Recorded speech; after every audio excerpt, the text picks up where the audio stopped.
In this episode of Startup Hiring, I'm talking to Alex McCafferty. Alex is now an advisor to founders, but has worked in several businesses. He's been a founder himself and was hired at Canva to lead up product for their growth into China. He was on the hiring team at Canva for a while. So he shares some really good insights in what it's like being on both sides of the table, both as an interviewee and as someone interviewing. You'll also hear him talk about how he had an assignment as part of that hiring process at Canva that he spent, I think, about 13 weeks on. I'm joking. I think he'd spent a few hours on. And then the day before the interview realized that he wasn't happy with it and so had to quickly come up with a new one. And spoiler alert, that actually turned out to be something that Canva were already working on at the time. Good on him. I really like Alex as a human. I like this discussion. If you're a founder who's thinking of hiring, if you're a founder who's going through challenges and trying to find the right fit and trying to make it work, he's probably a really good person to connect with for a sense check on things. But this is a really well-balanced, grounded, and I think insightful discussion into the world of hiring at startups from someone who's been there.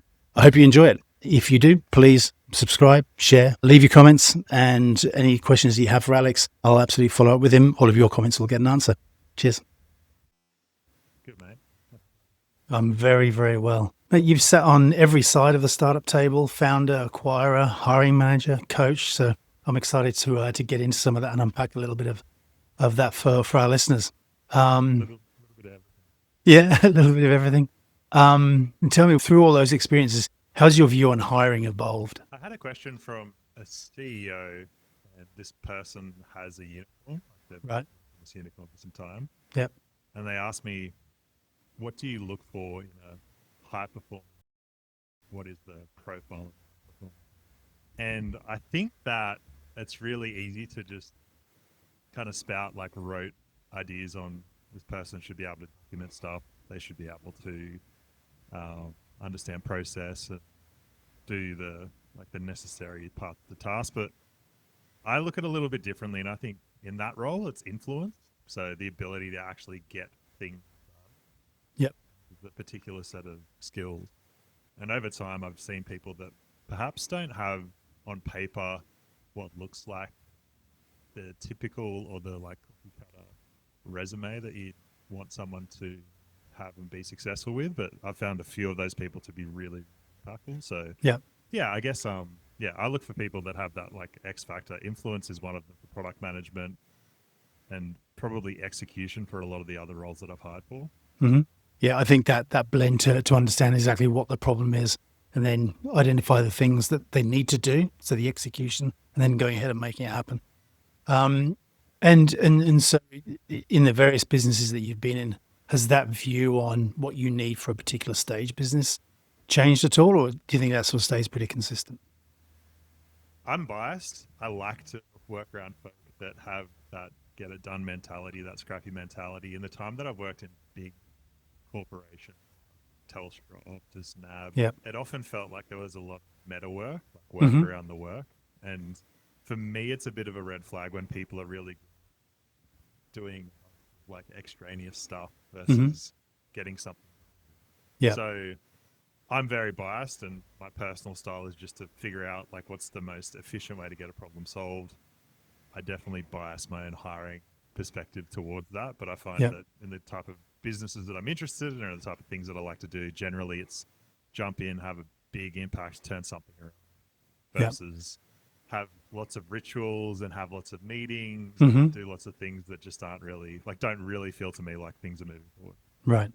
Yeah. Is it fair to say you think that in larger scale businesses, like say corporations, if you mentioned a few there, they carry a bit more risk, and with that risk becomes more process and, things like, is this on brand? That marketing team will need to look at this before it goes out. Is that the sort of stuff that you're talking about? Well, I got a good story on this. I've been a bit more active on LinkedIn recently, Right. And they had an email that went out, and it said to the effect, it's for MyOb Solo, which is an accounting tool for like solopreneurs, consultants and things. And I just downloaded it for expense tracking. It seems like a handy tool. And in the post, I said, "Hey, MyOb, you need to give your marketing team a raise because this subject line made me up in the email." Right. And so this post got 30 likes from MyOb. I had a few people add me. One woman, she messaged me and she said, "Thanks so much for recognizing our work." Yeah. And I realized that in an organization like that, it's probably really, really difficult to take that type of risk, as in like have an authentic brand voice, really say something, grab someone's attention, because you've got to go through so many layers of approval, so many layers of, making sure that it's not too there or whatever Yeah. else. And so, yeah, I think that's internally that can become a bit of an impediment, but I like to find the right balance on that. Like, I don't really know. Like, there is, when things get bigger and more complex, you do have to do cross-organizational stuff. You do have to do calibration stuff and meetings for meetings. Like, sometimes that's necessary, but yeah, stylistically, I've always struggled with that. And again, bias. Yep. Yeah, absolutely. And so from Curve to Canva, what's the sort of smartest hiring move you've made early on? I really think, and this is like maybe a bit of an anti-pat for hiring, but I'm not particularly concerned about someone's background, as in they might be looking for a role that's like adjacent to the role that they're doing. What I'm looking for is like, do I think they have the fundamental skills to be successful in the role that they want to do? Yep. And that's a pretty difficult thing to test for, and a pretty difficult thing to find out. Like, you do have to be on top of being willing to ask questions that will lead someone either, down the garden path or to a particular outcome. As a coach, I love to ask open-ended questions, and people will reveal so much information that they don't realize they're revealing. So it's fun for me.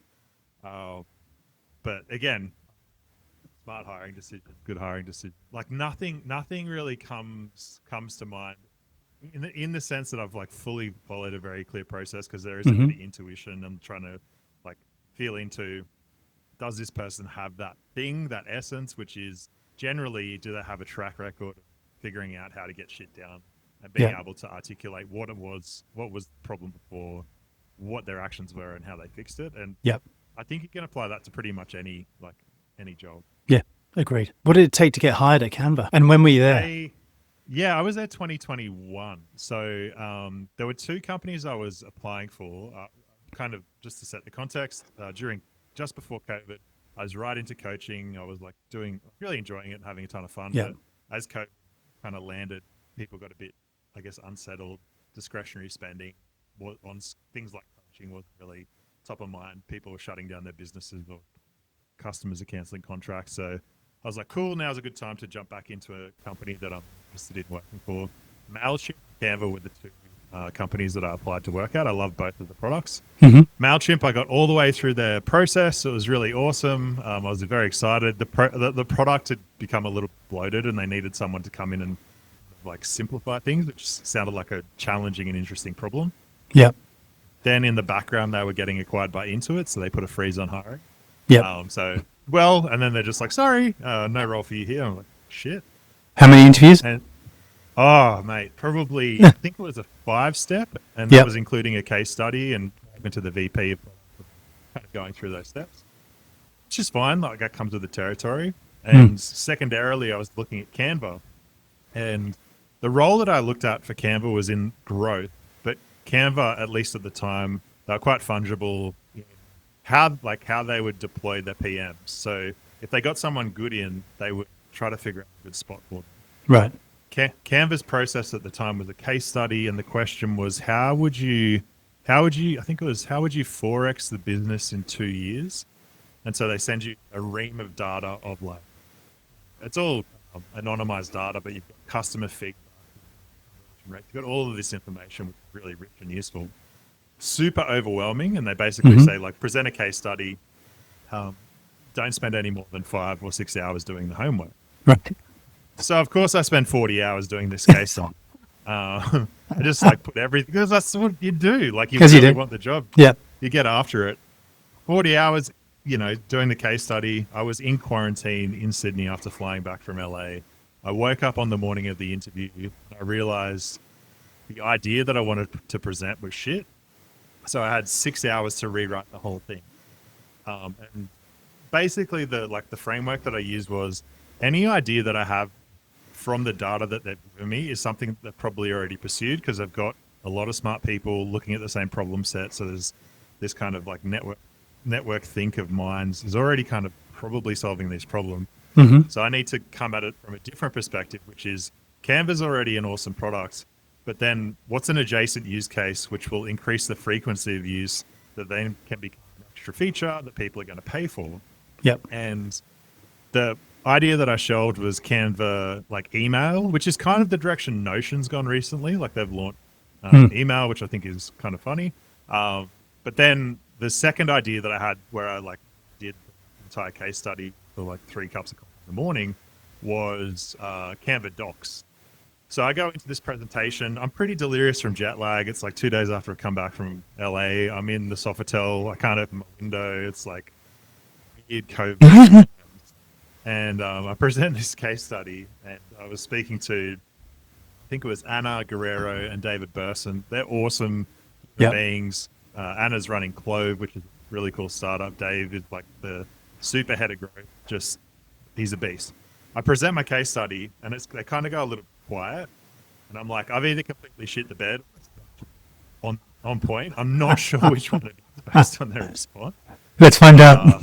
Yeah. And so there's a little bit of silence. I think they were typing to each other. My design, because I'd had to do mock-ups, and my design was horrific, and I couldn't really like very clearly articulate that through design. But ultimately it was this awesome product. Even if you're a power user, you know, you're probably only going to use it once a week unless that's like your business, like you're an agency or something like that. So let's get people to use more of the goodness and like expand the use cases horizontally, and that should drive that growth. And what I found out after the application and after the process was that was the biggest internal thing that they were working on for like the last, I think it was a year or 18 months. Right. They hadn't said anything about it publicly. It might have appeared that I had some sort of like internal, like inside info. I didn't know anyone at Canva at the time. But my point, or like the lesson that I learned from that, was basically like I had to like throw everything and the kitchen sink at the case study, woke up, realized it wasn't quite it, quickly pivot, scramble to get it done, and then go like, this is everything I've got. I'm just going to push it all forward to you all. And if it's a good fit, it's a good fit. So that's a really good feeling, because I think I felt like I left it all out on the field, which to me is like, that's a definition of success in a way. But yeah, ultimately and they had like a very, very small percentage of the hiring margin. They had some data around it somewhere, which was like a fraction of conversion. And it sort of leads into another interesting sort of discussion. This idea of case studies, depending on who you ask and what time of the day it is on LinkedIn, you'll get varying opinions on whether you should or shouldn't be getting people to do them. And he's asking people for 5 or 6 hours of their time, fair, and all that sort of thing. I got opinions on this. Yeah. Well, I mean, look, there's arguments for and against. I think I have thoughts on it. I think we need to be able to find a way to understand how, particularly in product roles, how somebody thinks about product. Are they coming at it purely from a organizing work and make sure rituals are happening and getting things done? Are they coming at it from like the amount of people I know who've made a transition to product from design, for example? Do they think of it very much from the user interface perspective? I know people who've moved from finance roles into product because they're fascinated with pulling the levers of success. You know, how do you drive down CAC? How do you increase LVR? All these sorts of things. So I think the entry points into product are really interesting. But you need to find a way, I think, to verify where your potential candidate sits in how they think about product. So, like, how do you do that? If you're not going to do a case study, do you just have more interviews and your whiteboard stuff? No, I think you've got to find this happy medium of getting the info you want. I think regardless of what you do, I think you just need to be clear as a recruiting team or hiring team of what your process is and why you're asking. I've done whiteboards. I've done like in subsequent processes. I've done whiteboards. I've done case studies. My general rule of thumb is if you're asking someone who's doing a case study to write out your product strategy for a product line, you're going to have a hard time getting quality out of them. If you're bringing a PM in to do a real life workshop whiteboard exercise and you're asking them to be performant how they break down the problem, you're testing if they're like a structured thinker. I think that's kind of limiting, because you're saying like someone who's very like engineering brain with how they break this problem down, but in fact there's many ways to get to the answer.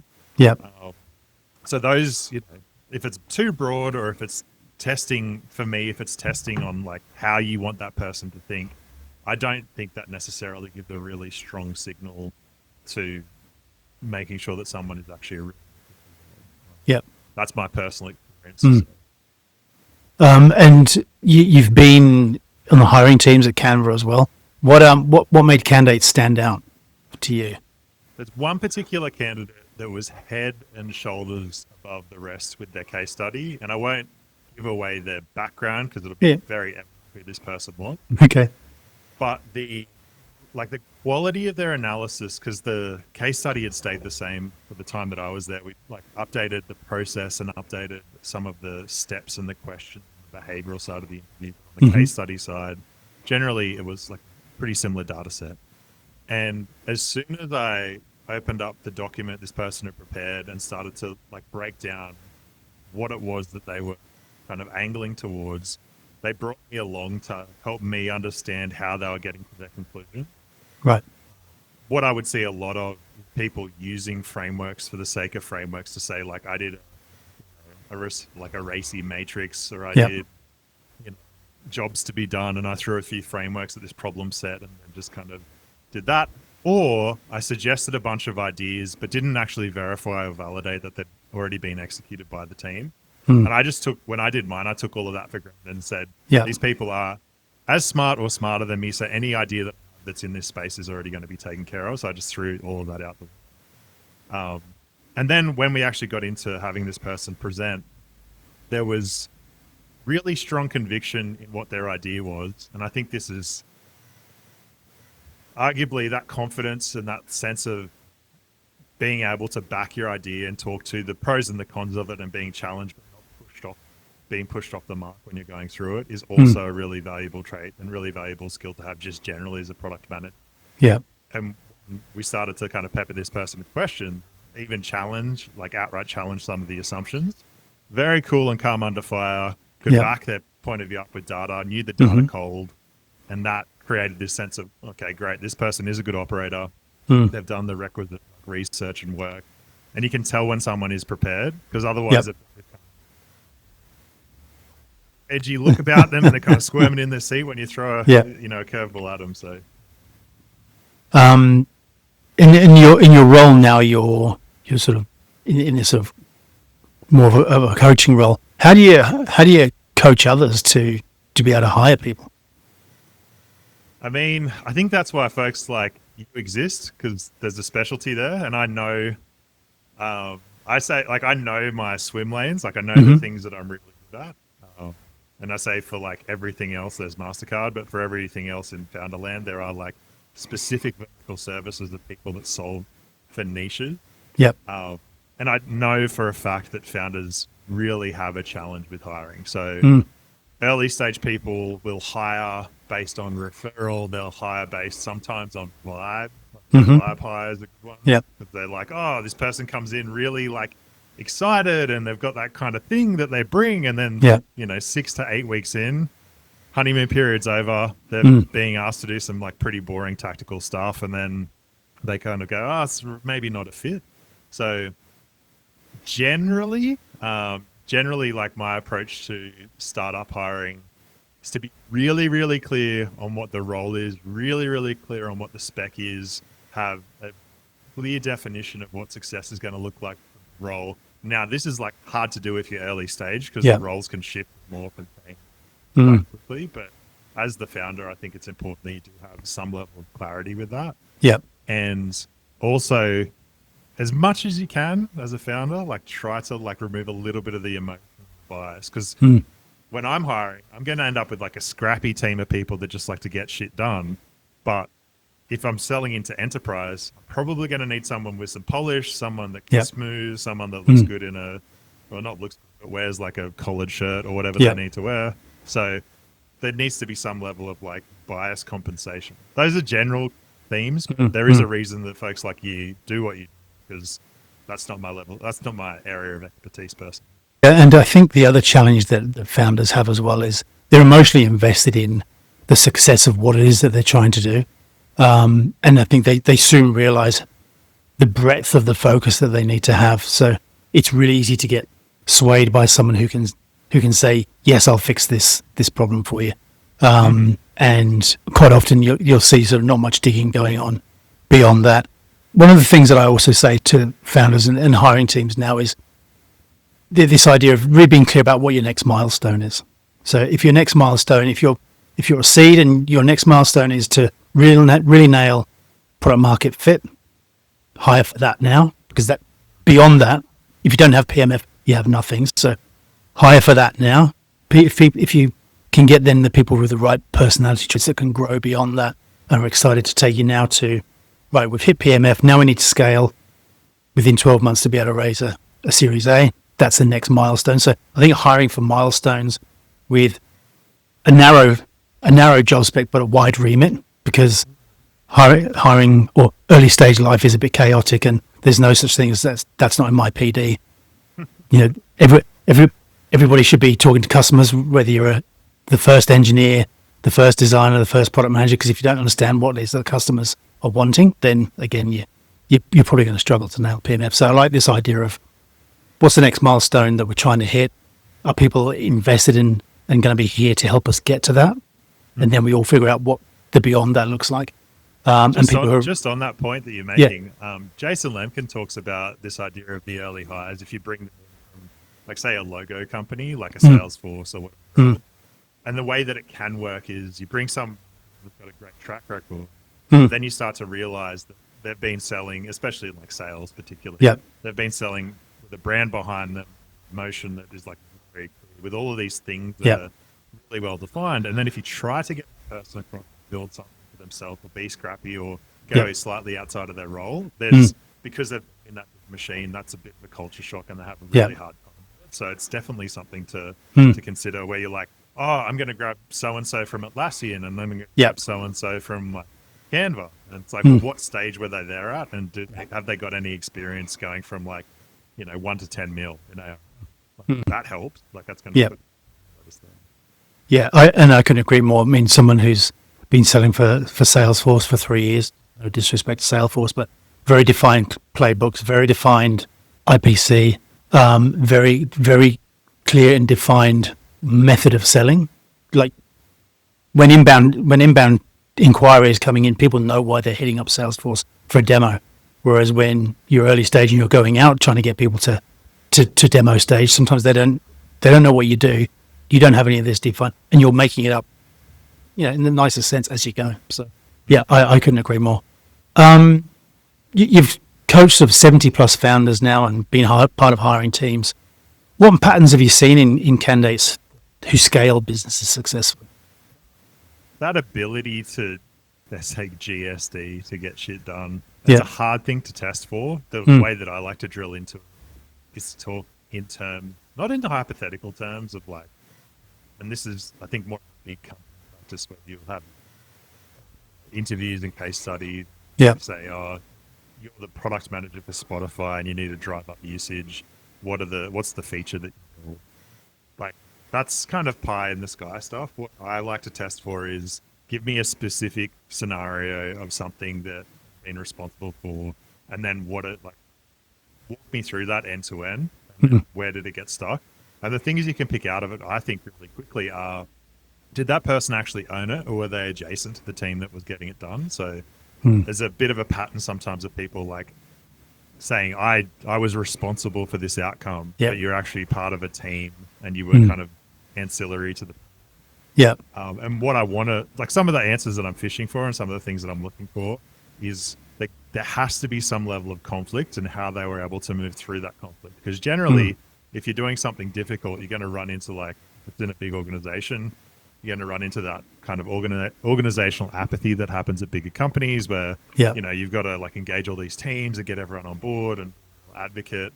And if someone can talk to me specifically about how they got people to do stuff that wasn't core to their role and didn't really impact their goals, but somehow was able to like make that happen anyway, that's the type of person that I'll like spend more and more time trying to understand and learn. Because what I don't want to hire for and what I don't want to bring on board is someone that like they have the chops, they're smart, they've got maybe the requisite skills, but as soon as they get roadblocked, they throw their hands up and then they need some support, or they bury the problem that they're having versus like going over it, going under it, going around it, going through it, whatever the kid's story is about. Yeah. So yeah, that willingness, and like also just the track record of actually being able to speak to get there. Yeah. I've come across lots of people in the past when you're talking to them about a role and you dig into a bit of employment history and, hey, tell me about your time at so-and-so. You left there after 9 months. Talk me through what happened. When I hear things like, I just couldn't get anything done. I just couldn't get anything delivered. Part of me, questions them openly, like whether a startup role is going to be right for them, because you need to be able to find a way to get things done. If you're getting blocked internally and you can't get anything done, part of your challenge as a leader or as a product leader is to find ways to make things happen, is to find the things that you can compromise on, is to find where you can give and take so that you can make progress. But if you're not able to make progress and, to your point, put your hands up and go too hard, then again, I'd question whether they really are going to be suited for a startup. So yeah, I couldn't agree more. You've been obviously through acquisitions and you advised others through exits. What do you think founders should know about their hiring decisions and how they can sort of impact value? This is a spicy take, and I've seen this across a couple of companies, which is that post-acquisition. So really what happens with a startup is this threshold for acquisition. The secret sauce is the founding team. So it's people that just care a little bit more about the problem and are a little bit more creative and are able to, the X factor or the secret sauce is from these folks that just have it's got more juice around solving that problem. Once you get to a position where you are able to, you're able to do that in a consistent and repeatable way, my argument is that if you're a founder and you're going to get acquired, to be ready, if you're going to join the acquiring company, you need to be ready to be sacked the next day. And you need to be ready to have your team sacked the next day. And it's pretty ruthless, but I've got enough experience to see across a bunch of different deals how this can play out. Can go in and say, I'm the kid on the block, I'm the entrepreneur in the big org, and I'm going to enact change, and I'm going to drive all of this stuff and come in really fired up. And then you just hit this wall of apathy because you're running at a pace that's so much faster than the rest of the org. And the rest of the org doesn't really, they're doing their job, but they don't tie their identity up in the success of their business like you do. And based on my expression of this, you can tell this is personal experience for me. I've had, experiences myself like this. So I advise around that, which is generally it's the secret sauce is the people getting it to a level of success. When I was going through the acquisition process with GoDaddy, the question that they asked me during the kind of negotiation stage and figuring out whether we're going to be a good acquisition target is, can you 10x business? Is there scope and is it feasible for you to know how to 10x your business and keep it drive efficiency and make this do all of that? And the answer to that was yes, but the how was left up to me. And for me, the how was building a really motivated team, having clarity around goals, recognizing achievement, keeping people aligned to things that mattered. That was how I was going to get it done. But organizationally, and for the CEO and the board to sign off on an acquisition, they're looking at a spreadsheet going, we acquire it at this multiple. The forecast and the guys in M&A, the analysts have modeled this out. We can see in 2 years how this thing can 10x, and therefore, mathematically it makes sense. And who does that doesn't really matter as long as it gets done. And we're in the black on our acquisition. It's all good, and it's kind of hard. It feels a bit, mercenary, but it's generally the reality of what's going on with most acquisitions.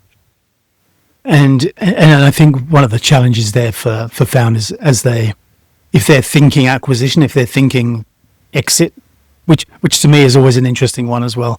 The amount of founders I've spoken to in the past, and they're already thinking of an exit in 3 years' time. Just seems to be the way of the world at times. But having your internal processes, the way that product gets shipped, the way that you build things, the way that you respond to customer demand and how that might impact your roadmap, and the things that you build first that are going to add the most value and the most profit, drive down CAC, LTV, whatever it might be. having those things really well documented and mapped out. So yes, the people who care about the business the most, i.e. the founding team, could do it, but pretty much anyone could do it as well. And I think that's probably what you're getting at.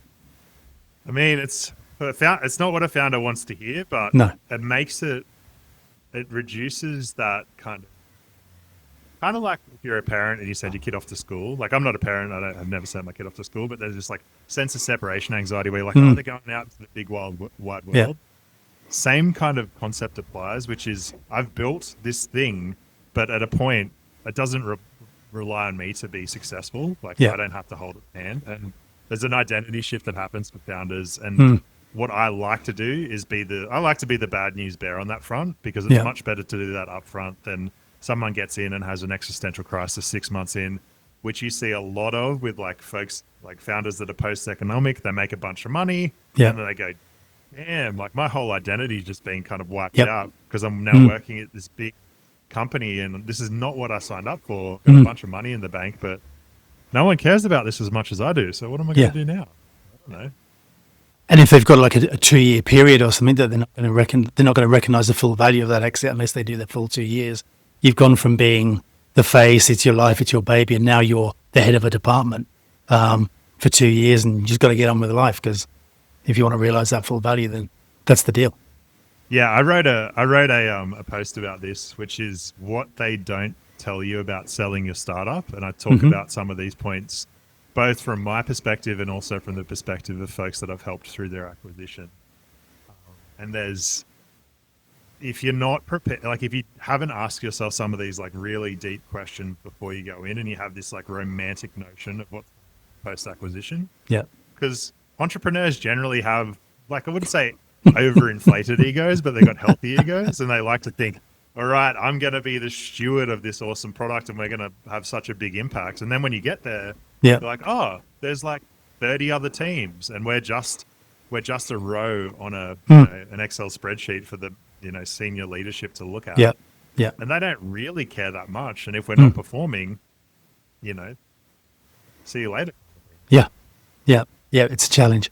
Part of the work you do is sort of working with founders around how they manage things personally. I mean, founders at a super early stage, are often head of finance, head of marketing. They're doing customer support. They're sometimes the product manager. They're doing all these things, and no one cares as much as a founder. And rightly or wrongly, that can have an impact on them personally. So there's very little balance in their lives. So relationships can be tested. And I know you do a lot of work with founders around feeling overwhelmed, sleep deprivation, the health aspects that come with that. How do you personally coach founders to stay grounded, resilient, all these things? I'm really looking for certain, I guess I would say the like metaphor or the idea that I use is I'm like kind of scratching around the surface to see where I can find a burr. And it's generally the area that founders steer themselves away from. Right. And often they're the really, really difficult things to do. So for some people that are not really big on confrontation, there'll be a scenario with this. A founder that I coached, and this is many, many years ago, they had a manager on board, wasn't a good fit, was kind of dragging the business down, was one of those scenarios where they were toxic. And you could see the impact in the rest of the business. Like it kind of set of And I worked with this founder over a period of, I think, 3 or 4 weeks to really like dive into what's going to be different when you're able to make this decision, exiting this person. Do you feel comfortable doing that? What do you need to have in place to make that? Yeah. And there was something within the founder where they just couldn't cross that threshold. And so they knew within themselves that it was something that they really needed. But what I needed to do in terms of like my professional integrity, it was hard for me to keep charging this person money and having the same conversation with them week in, week out, because they weren't able to move forward on. Yeah. So I said to them, like, to make a really clear decision one way or another on how you want to move forward with this. And that's your decision, but we can't keep having the same conversation because we're actually in this holding pattern. And it's your choice. Like I can't make that decision for you. Like you're just kind of stuck. You're in a loop. Yep. So I'm more than happy to have that kind of tough love approach and say, this is something you're struggling with, highlight it, I'm going to support you through it. Sometimes it's too much for someone to bear, but ultimately I think being a founder is a really good way to figure out like who you are, what you like, what matters to you. It's like a personal growth, like, you know, personal conference every day, like figuring out like where your weak spots are. Generally, I try to help founders support those weak spots or those blind spots, bring attention to the things that are really important, but they might be kind of deferring because they're maybe not too certain of what they need to do, or they're fearful that they're going to get it wrong, and kind of share stories and anecdotes from the other folks that I've coached to say, oh, here's a similar scenario. This is one, you know, way that it can play out.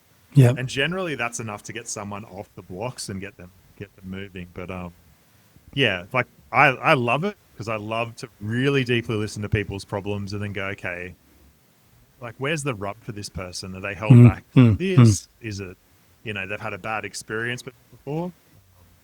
And there's something in that for me because I had to spend so much of that time in my startup thinking of like, what was it that we were avoiding? One of the things that we didn't do well was we should have jumped on Facebook advertising. Neither me nor my co-founder really knew it.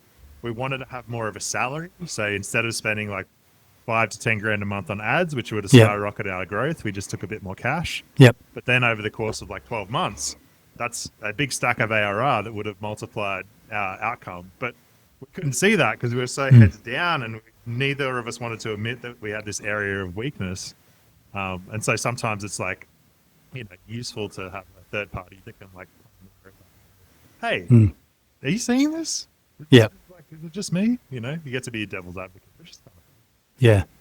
I think all founders should really seriously consider having a coach. I'm not just saying this because you're one, but I think this objective rather than subjective feedback, because when it's like that thing of when you're trying to validate an idea with family and friends and people that know you, they're all going to say, yeah, it's great. No one's going to say, yeah, but are you thinking of this or are you thinking of that?